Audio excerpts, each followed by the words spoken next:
What you'll notice is that this is the space grey version. Looks really nice. I've got the M1 version right there.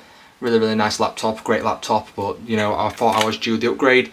Looks really good in my opinion in this sort of colour. And then what you'll get inside the box is you will get the charge cable, and you'll also get the quick start guide with the charger port right here. So this is what obviously goes in to your wall plug. Plug this into the charger. That's what charges your laptop, and that's pretty much everything that you do get inside the box. So that is the unboxing of the M3 2024 version of the MacBook Air. If you did like this video and you want a full video on how to set it up and the things that I do personally inside the settings to set up the MacBook Air, make sure you like this video and I will get that video out on my channel.